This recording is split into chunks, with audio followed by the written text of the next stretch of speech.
It's easy for us to condemn the harlot, to say, how could she sleep and roll over and suffocate the life of a child she brought into the world? But we have to take an inventory. How am I sure I'm not suffocating my child? How am I sure I'm not suffocating the destiny of my child? Now, it's something we have to look inward. Sometimes we could be suffocating. We might be suffocating our children. We might be killing them spiritually. We might be suffocating their gifts and talents. We might be suffocating their destinies without even knowing. So it is something we have to calm down and look inwards, and then ask God to open our eyes and reveal to us where we might be suffocating our children, or how we might be suffocating their destinies without even knowing. Now, when you talk of destiny, some of us, we think of destiny in different ways. Now, between you and I, we know that sometimes destiny doesn't usually come the way we expect it to come. When we say we want our children to fulfill destiny, destiny is the reason why the child was created, for the child to actually fulfill that purpose why they were sent to earth. And like I said, destiny is not wearing a suit and all of that. Destiny is not wearing a tie.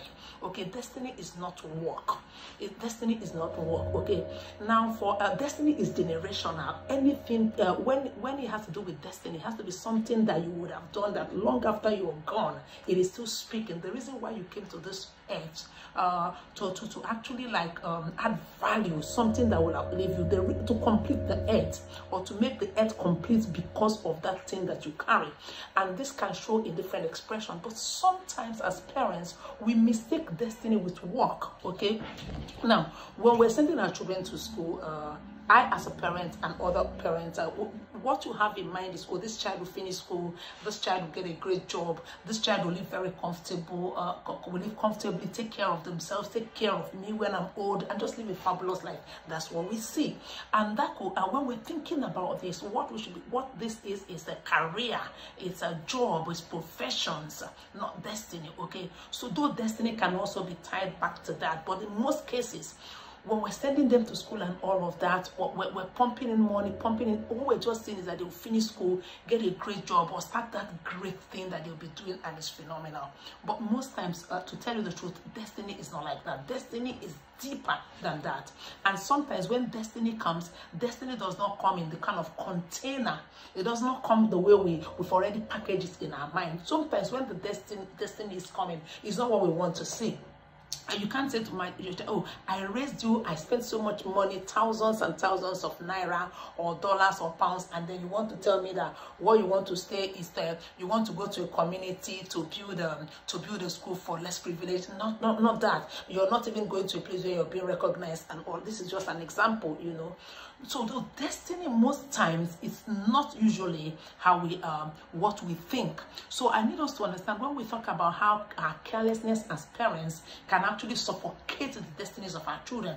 Destiny is the reason why you were born.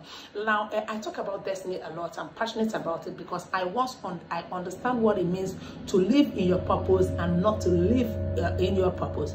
I worked as a banker for 13 years, and those were beautiful times because that was the preparatory time. There is nothing we do on earth that is a waste. It's all a preparation. But within those, all I did then was I made so much money. I would go on holiday with my children, with my family. We'll come back, we're all happy and all of that. But that was none. All of what I did was for myself. I made money, was taking care of my family. My children were happy. I gave them the best thing, but that I knew there was more. Though I was confused about it. Up until, long story short, those that know my story, how I actually dabbled into my destiny. Now, if this does not look like the bank job, this does not look like wearing a suit. And if you think about this and immediately you're like, where's money going to come out from this? Or there's no money involved. Once there's no money involved, this cannot be it. But the truth is, because I've lived in both, I've done what I'm doing now for like close to over 17 years, and I worked in the bank for 13 years. I know the difference. It's not the same thing. It's like where you're existing and where you're living. Now I know what destiny is, and it's easier for me. And so in view of this, most times, if you ask my mother, when I was leaving the bank, she was shaking. She thought my life was over. I mean, how can you suddenly leave the known for the unknown? But I knew this was my destiny and all of that. And sometimes when you really get into your destiny, everything starts coming. Though maybe in the initial stage, you might find it a bit hard, but later your destiny will draw things and all of that to you. All of those things you think you're going to be missing in life will all come back, because God does not send you and prepare you for a destiny without provision. Okay, so we have to understand that first, destiny is the reason why you came to the world. Destiny is the reason why you were created. Destiny is for doing the job that God sent you on earth to do. Destiny is taking your gap. Destiny is meeting that need that only you can meet on earth.